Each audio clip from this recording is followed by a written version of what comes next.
Okay, thank you for those who have joined us already, and welcome to the How to Become a Chartered Environmentalist webinar. We're going to start off relatively slowly. We can still see the number of delegates are rising, and we've only just gone past 12 o'clock GMT. So we're just going to start off with a bit of an introduction, and then we'll move into the actual webinar. This will give you a good opportunity to adjust your speaker volumes or anything like that, just to make yourself comfortable, so that you can watch the webinar with ease. So firstly, a huge welcome to everyone who has tuned in live for this webinar around the world. So we've had registrations from across the globe, which is very nice. And thank you very much for taking part in our very first webinar at the Society for the Environment. So we're going to get started. So first of all, just a bit of an introduction to myself. So my name is Phil Underwood. I'm the marketing executive at the Society for the Environment. So I'm going to be your host for the webinar, and then we'll move on to the webinar itself, which will be presented by my colleague, Geoff Atkins. So my details are on the screen in front of you. If you wanted to take those down, more than welcome to, and Geoff's details will be coming along soon enough. So just to talk about the platform that you're using, a bit of an introduction into that. You're using Zoom, which is just a webinar platform, which is fairly easy for you guys to use. There's a couple of things that I just wanted to point out. If you wanted to ask a question, which we are very much encouraging that you do so, there's a toolbar on your screen, hopefully, and there is an option on there that says Q&A. If you click on Q&A, it'll then pop up with a chance for you to type a question in. If you type that question in, press enter or press send, that will come through to myself, and I'll be able to then ask that question to Geoff, or maybe I'll answer it myself. So that's to ask a question, go to the Q&A option in your toolbar, and you'll be able to ask a question to us. We'll then run through those questions at the end. Hopefully we'll get through all of them, but we'll see how it goes. If we have a lot of them, then if you again take down our details, send us an email if we don't get to your question, and then we'll be able to answer your question via email, or indeed give us a phone call. Another thing to point out is that all of the delegates are on mute, so you won't be able to talk throughout the webinar. That's nothing against you. It just allows the webinar to run smoothly with no interruptions and no background noise. So it would just be myself and Geoff that will be talking, but if you're asking a question, please do that through the Q&A option.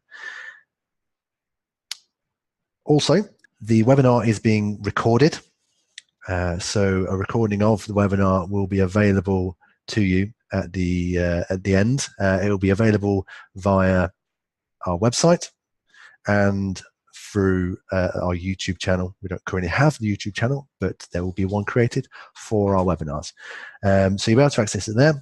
Also, if you have, when you registered, if you clicked yes to receiving emails from the Society for the Environment, then we'll send you a link via email to the recording of the webinar.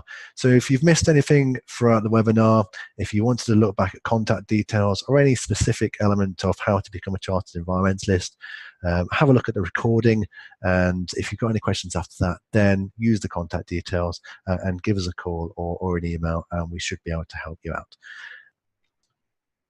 Okay, so just about the format of the webinar itself. So as I've already mentioned, I'm just doing a bit of a host part. That's the easy part.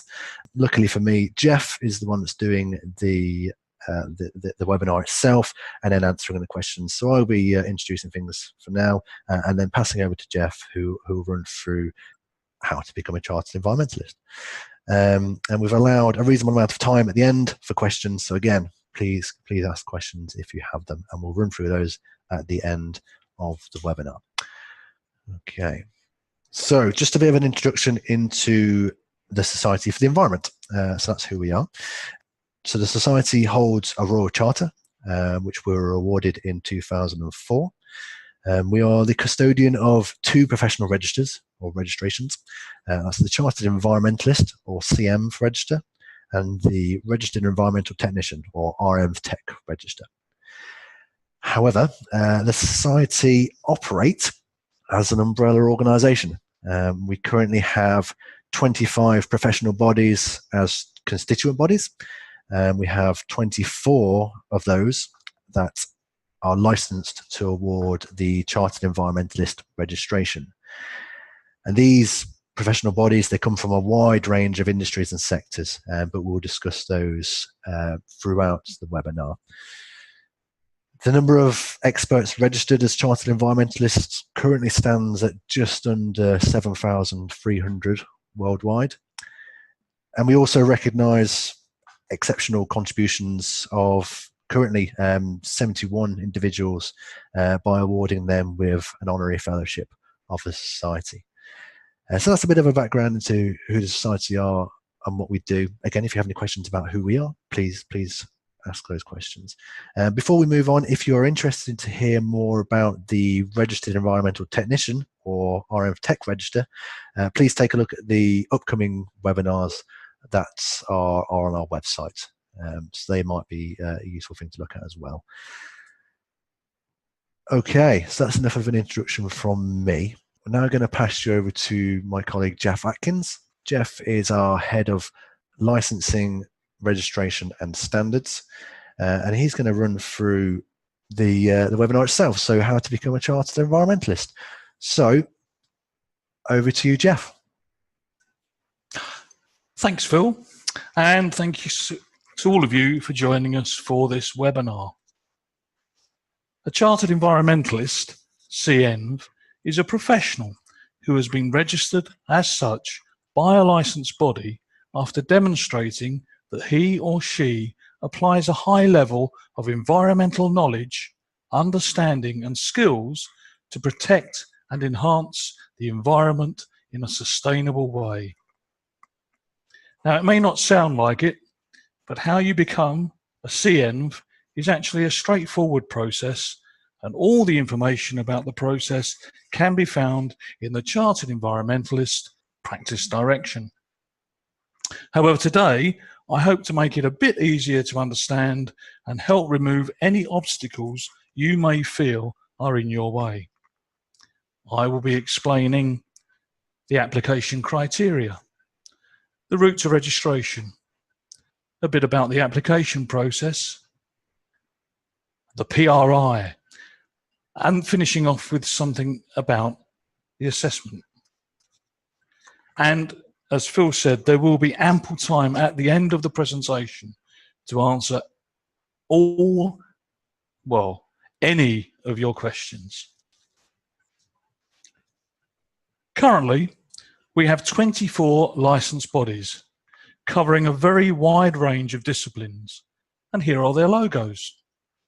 Well done, Phil, for getting them onto the screen, onto one slide. Licensed bodies are important because it is one of them that you will need to join to meet the first application criteria. Please bear in mind there may be slight variations in the terminology used, but whichever licensed body you join and apply through, you will be required to meet the same minimum standard, so there are no easier ones. The application criteria. This is taken from the CEnv Practice Direction, and as you can see, it is pretty straightforward. You'd need to be a member of a licensed body, have knowledge up to master's level, have some experience, comply with our code of conduct, and do CPD. Very easy when you say it quickly, but there is a process you will need to follow, a route to registration. It is a thorough and professional route and called the professional review route. Currently, it is the only route to registration, and it comprises of 3 elements, namely the application process, the professional review interview, and the assessment. To start with, you will need to complete an application form which will be provided by your licensed body, through which you will demonstrate that you satisfy the eligibility criteria for registration as a Chartered Environmentalist.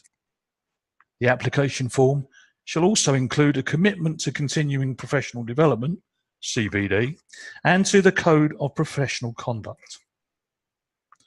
You will need to submit written evidence, both suitable and sufficient enough to satisfy your licensed body that you demonstrate achievement of each of the CEnv competencies. That's all 12 of them. This should include examples of your professional work and be cross-referenced to your CV and demonstrate the relevance of your qualifications and/or experience. Any written evidence will need to be validated by at least 2 mentors, sponsors, or supervisors who will confirm the authenticity of your application and that it fairly represents your ability and achievements. Ideally, the mentors, sponsors, or supervisors should be CEnvs, and their relationship to you and the number of years they have known you will need to be specified. Your licensed body will satisfy itself that your application has been validated and that you are deemed suitable for registration as a Chartered Environmentalist. I've already mentioned them briefly, but they are so important they deserve their own slides. The CEnv Competencies. They are conveniently put into 4 groups. Here are groups A and B. A, application of knowledge and understanding of the environment to further the aims of sustainability. And B, leading sustainable management of the environment. Now, these will be focused on your particular discipline.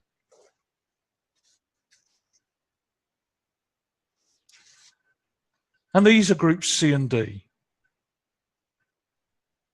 C being effective communication and interpersonal skills. D, personal commitment to professional standards, recognizing obligations to society, the profession, and the environment. Now, sometimes these are called the generic soft skills because they will be the same across all sectors, but they are still important and need to be achieved and evidenced. There are 2 elements you will need to cover in your application. The first, academic qualifications.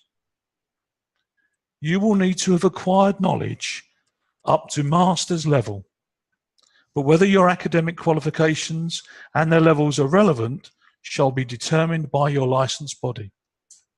We suggest you ask your licensed body before you apply to advise if your qualifications are relevant. Relevance will be guided by the environmental and sustainable development content of your courses and alignment to the CEnv competencies in groups A and B.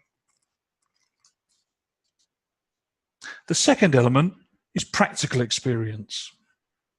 You will need to have at least the equivalent of 4 years full-time relevant work-based practice, though this need not be continuous.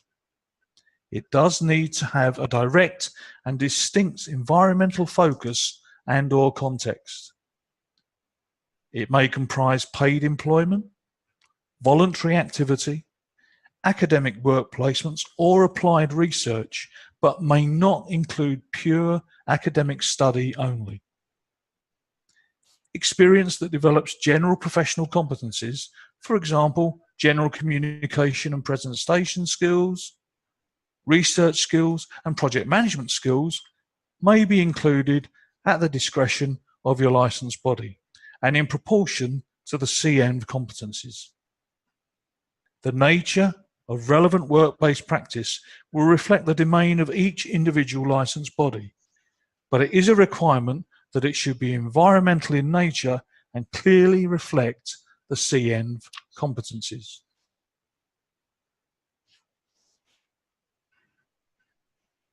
if your licensed body is satisfied that your written application clearly demonstrates that you meet the eligibility criteria and have the competencies required for registration, it shall conduct a professional review interview. It could be called a peer review interview, but it is always known as a PRI. They will appoint at least 2 Chartered Environmentalists to form a panel and conduct a PRI. They can invite a CEnv from another licensed body to be a member of the PRI panel. Maybe there will be an observer, for example, a new interviewer gaining experience. A PRI may be conducted using Skype or other facilities that enable the participants to see and hear each other, but telephone interviews or interviews using any medium by which the participants cannot see each other are not allowed. In all cases, whether the interview is conducted remotely or not, your licensed body will need to satisfy themselves of your identity before the interview. The PRI can be held anywhere in the world, needs to be face-to-face, and will last for between 40 and 60 minutes. The interview should feel more like a conversation, which gives you the opportunity to fully demonstrate your knowledge, competence, and engagement, and the interviewers the opportunity to seek as much evidence as will satisfy them of your competence.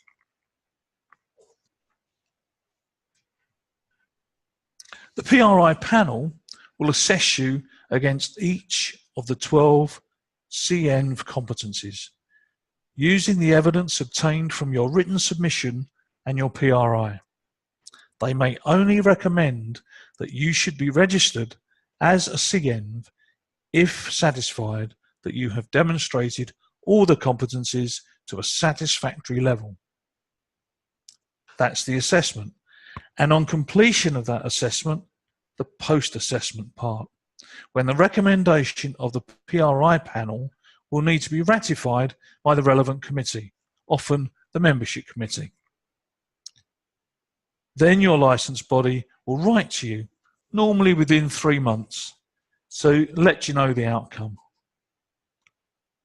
Hopefully, you will have been successful and your licensed body will register you with us. So there we are. A straightforward process and hopefully an enjoyable, informative webinar. But what now? Well, you've patiently listened to my voice, so later this afternoon, after a well-deserved lunch, please do what's listed on the screen. But before that, do we have any questions, Phil? Okay, we do. Bear with me a moment. Let's just have a look through here. Right, so, well, before we move on to questions, I just want to say a massive thank you to Geoff for running through that presentation and give us an idea of how to become a Chartered Environmentalist. I very much hope that was very useful for those watching. There's quite a lot of information in there. So, again, if you want to look back at the webinar, please do so via the recording, which will be available in the coming days. So now, if we've had some questions through, but now is the opportunity to ask some more questions. So if you haven't already done so, please use the Q&A function on your toolbar to ask a question. We'll pick those up and I'll ask them to Geoff in the next few minutes. So we've got quite a lot of time, so please feel free to send through the questions and we'll try and get through those well, as quickly as possible, but we'll try and get through as many as we can and answer them properly. So to give you a bit of an opportunity to ask some questions here and now, when you registered, we gave you the opportunity to ask questions before the webinar actually took place. So we have some questions that are taken from that are asked to us before we started. So I've got those here. So we'll run through those to begin with. So the first question, is probably not the simplest one to start off with, but we'll go for it. Thank you. How could we write a successful written assessment and prepare for a successful interview? That's going to be an interesting one. Over to you, Geoff. Well, I'll take the easy option and suggest that the licensed body, your licensed body, will be best placed to answer that question and give you advice on what you should put in your application. So I would suggest contact, if you're not already a member, choose a particular licensed body that fits in with your sector and ask them for advice. Okay, so let's move on to the next question. This one's a little bit more specific.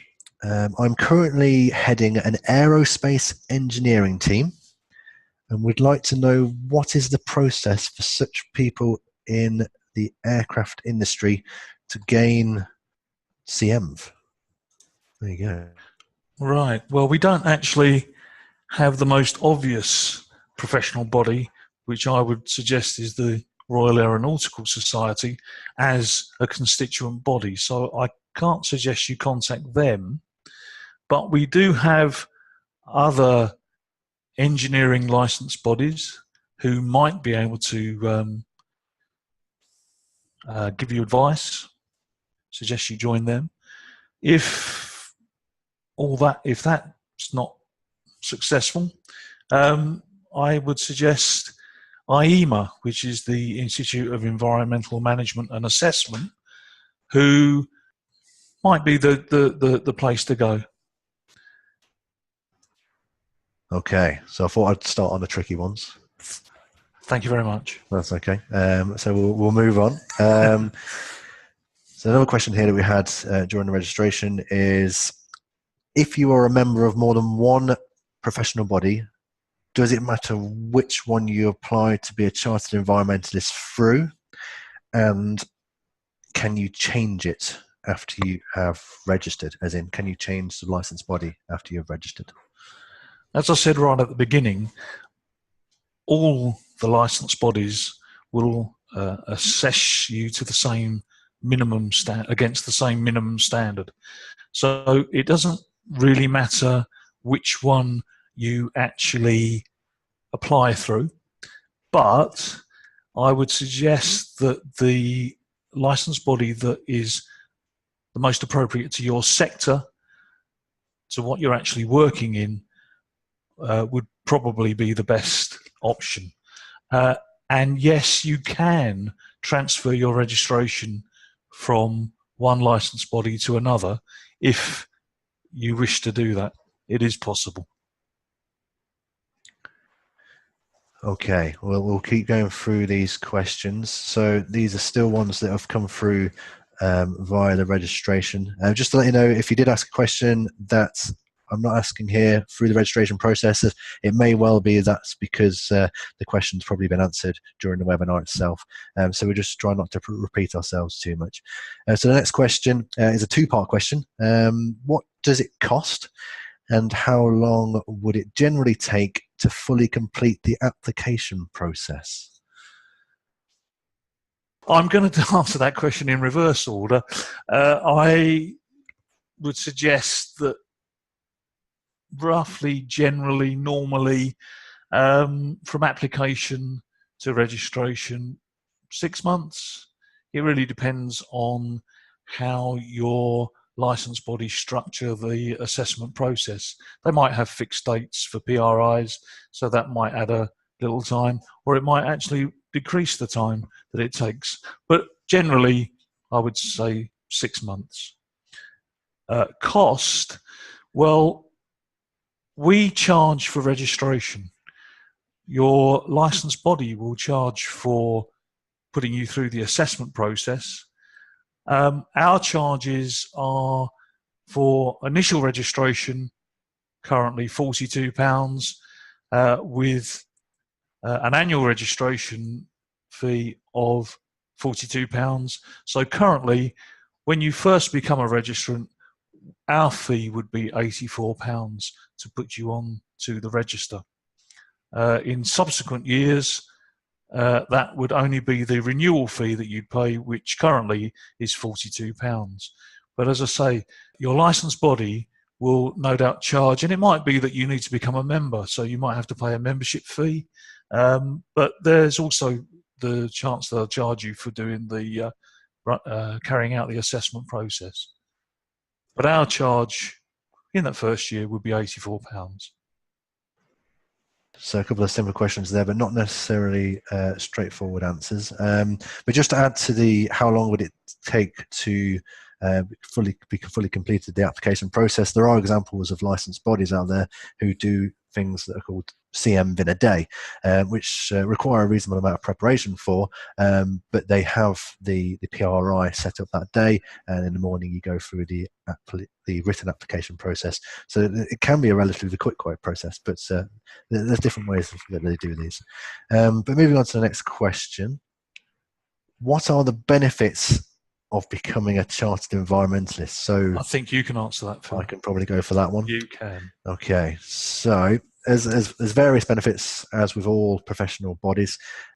The main one that's pointed out to us the vast majority of the time is the use of Chartered Environmentalist, or CEnv, after your name, essentially. So it gives you that recognition of the expertise, the knowledge, the experience that you have, and when compared to your peers who don't have the registration, then you stand out that little bit more.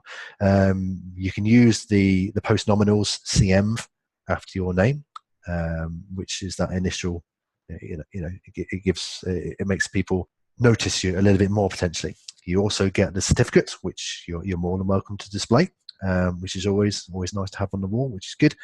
And the recognition it gives you, it just shows you in a positive light to clients or to your employers or potential new employers. And aside from that, there's opportunities to contribute to consultations, for example, through our policy and parliamentary lead at the Society for the Environment. There's sometimes opportunities there. There are regular email newsletters which have details of events and latest news and opportunities for you to get involved. There's also, on occasion, there are discounts available for various events throughout the year, which will be detailed within those newsletters and on our website and so on. And networking opportunities at events. For example, we have on World Environment Day, which is the 5th of June this year. Well, it's 5th of June every year, but there's that networking opportunity for you to come along and to meet current Chartered Environmentalists or honorary fellows, listen to some talks, and then network and find out a little bit more about why these people became Chartered Environmentalists, who they are, what they do, that kind of thing. So there's a few benefits there. If you wanted to find out some more, then head to our website, and there's a few more listed there. But hopefully that one answers that question just about. So the last question from the registration is, do I need to hold a specific qualification to apply? Now that's relevant to another question we've had in through the webinar, live webinar. So does it have to be a master's degree? Is essentially the question there. So over to you, Geoff. No, it doesn't have to be a master's degree. What you need to be able to show is that you're at that level. So there might be a combination of qualifications that will show that you are acting, performing, thinking at master's level. It's your licensed body that will be able to decide, give you advice on whether your qualifications, your academic qualifications, meet the eligibility. And I knew I wouldn't be able to say that at some stage during the webinar, but they'll be able to tell you whether or not you meet the criteria, whether you're at the right level. So I would suggest speak to your licensed body.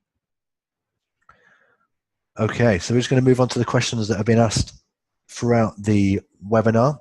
Just to let you know, if you're worried, so we're not going to mention any names of those who have asked the questions. We're just going to do it anonymously and just run through the questions and the answers. So the first question we have here, is there a word limit to the written report?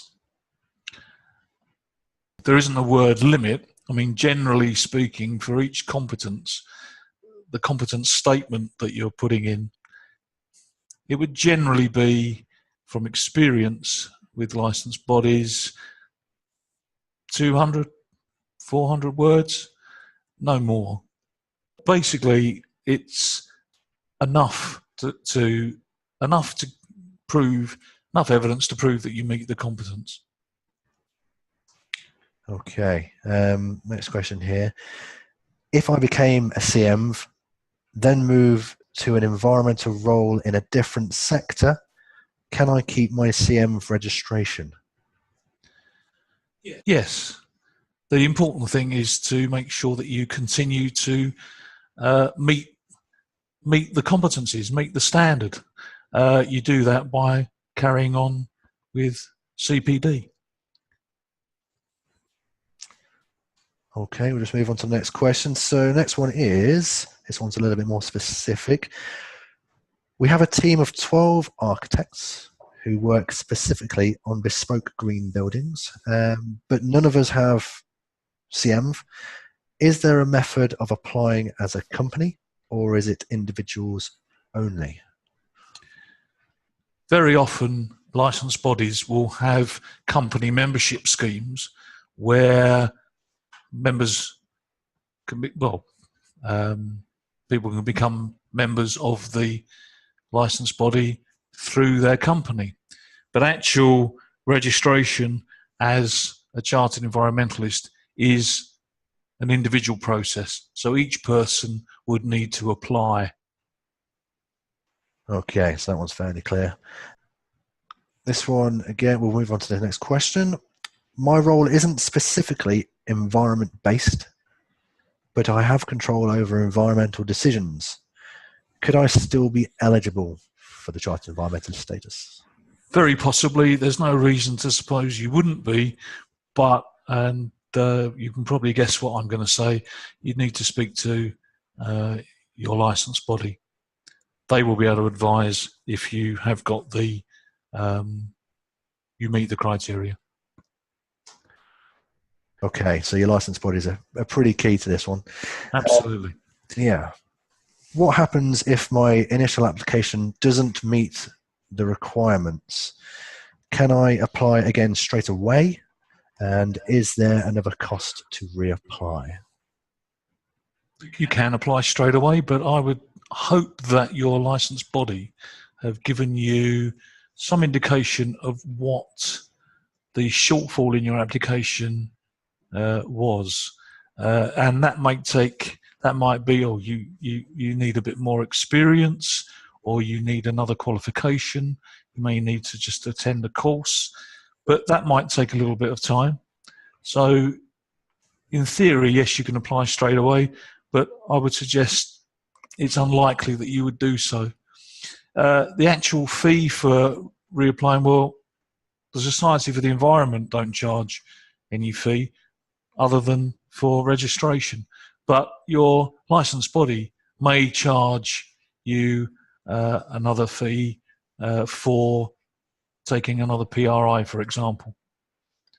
They'll be able to advise you on that. Okay, thanks for that, Geoff.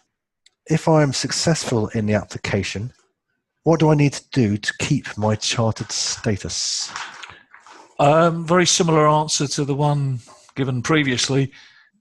Remain professionally active and mainly continue to do CPD. So continuing professional development is key to ensuring that you're relevant, current, up to date, and can keep your chartered environmentalist. Okay, brilliant. Next question is, where do we find the application form and what is required within the written statement? Well, the application form will be provided by your licensed body. They might well send you an application pack. It might be something that is combined with an application for membership of the licensed body. but they will send you that. They will make that available to you. It might be available via the licensed body's website. As for what needs to be in the written submission, well, again, I'm going to pass the buck over to the licensed body. They will advise you what needs to be in there specifically. Generally, it needs to be evidence that you meet the criteria, to put it simply. Okay, thank you very much. So the next question is, over the 4 years full-time experience that's needed, is there a minimum makeup in terms of industry experience versus volunteering versus academic input? So is there a minimum ratio between those different things that make up that 4 years experience? No, there's not a minimum. I would suggest that a variety of activities is probably the best, but guess what? It's something that your licensed body will be best able to advise you on. But just generally, I would suggest a good thing to have would be a variety of experience, and that can come from various sources. As I said, voluntary. It doesn't have to be paid work, but it has all got to be of the environmental nature. Okay, I think that answers that one. Next question we have here is, thank you very much for doing this for a start. Well, thank you for listening. Absolute pleasure. There you go. It's good to have the feedback there. Just wondering, who picks the mentors? Is it our job to find them? Do the licensed bodies usually help with that? Many thanks. The licensed bodies, a lot of them have mentor schemes. Some of them don't. You could use anybody as a mentor.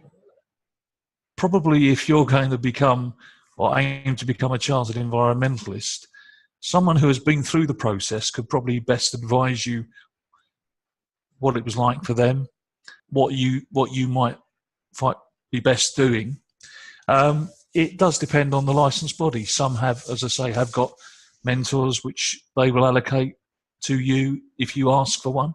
And again, it's something that you need to ask your licensed body about. It might be that if you ask, they might say, well, actually, yeah, we could suggest this person. It may not actually be officially called a mentor, or they may not actually have a scheme, but they might know somebody, a member of their organisation, who could give you advice. Okay, so the next question here is, what is covered within the interview, so the PRI? The focus of that would generally, I would suggest, be the A and B competencies, but it really is dependent on the sector, what actual questions are going to be asked. It's quite usual for it to be the assessors or the interviewers just making sure that they fully understand what you've said in your application, maybe just making sure that there are no gaps in your knowledge and experience. But it will be, hopefully, feel more like a conversation about a project that you've worked on, and that's hopefully the way it will feel to you. So specifically, it's difficult to say what will be the interview. There's no set questions that we make available. There's no template that we provide, because it is entirely up to the licensed body and the actual interviewers. I guess the questions will also vary on what you've put in your written assessment, I guess. Is that right? Well, you could in some ways influence what's going to be asked at the interview, because if you've put in detail about a particular project that you've worked on, a particular thing that you've done at work, that's probably what they're going to ask you questions about. A, to confirm that it was you involved, and B, that you did actually do what you've said you've done. Yeah. Okay, we've got quite a few questions that have come in actually.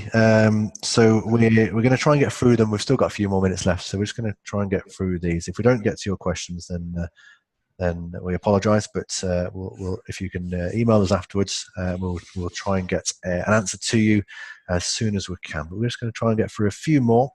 So this one here is, well, we said earlier that your submission had to be verified by 2 people, hopefully another CEnv. What if I don't know any CEnvs that can verify the submission? I think it's, in an ideal situation, one, well, ideally both would be chartered environmentalists. But if they're not, then as long as they can endorse your application, support your application, and be contactable by the licensed body to confirm that they do in fact work with you, supervise you, or whatever the relationship is. So that's the most important thing. I mean, ideally they would be, but in the real world, it's quite likely that they won't. So okay, and it shouldn't be an obstacle, put it this way. Right. If you can't, I mean, it might be that through the licensed body, you actually find out that somebody that you didn't realise is a chartered environmentalist. Okay. From that question, I just wanted to clarify that we're talking chartered environmentalists when we say CEnv rather than CEng.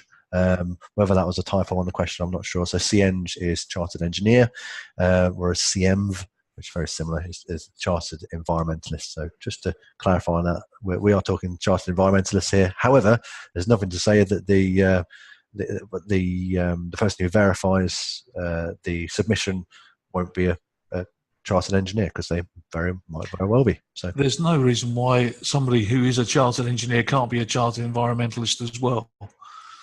So in fact, many of them are. So exactly. Okay, moving on to the next question. Would there be any preference on the discipline of being a chartered environmentalist? So assuming that the job that you're in or the profession you're in, I'm working on building sustainability. Would it be harder to become a chartered environmentalist with that discipline, Geoff? No. I mean, it's about whatever you're involved in, whatever you're doing. It's about whether or not you meet the eligibility criteria and the competencies to a minimum standard. If you do that, then it doesn't matter what you do, you can become a chartered environmentalist. But it's fairly obvious that you've got to be involved in environmental issues and sustainability.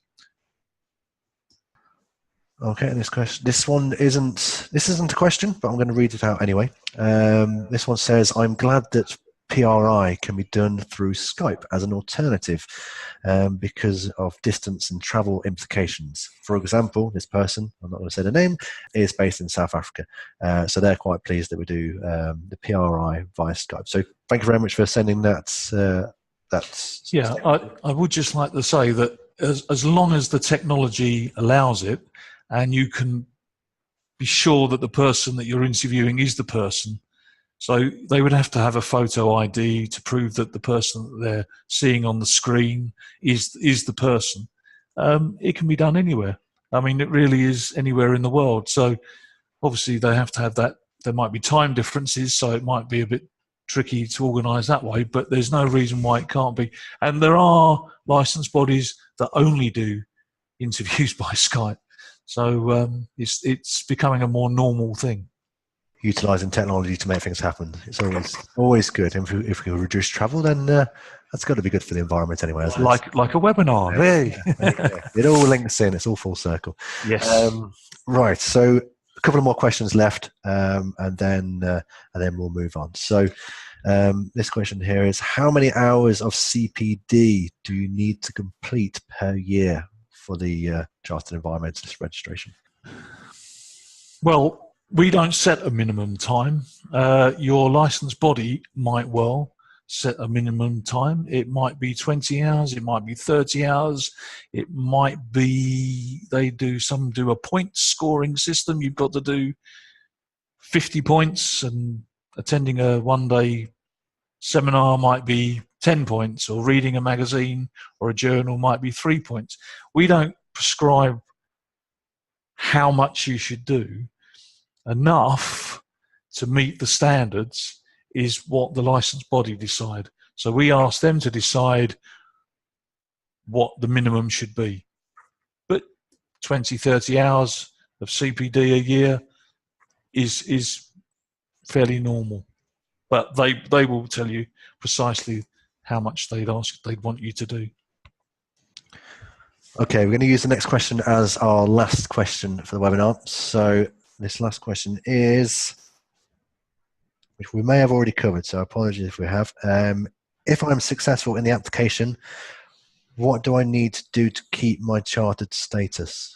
That's back to CPD, I believe. Well, yeah, absolutely. CPD is crucial. I mean, it's what you sign up to do when you apply.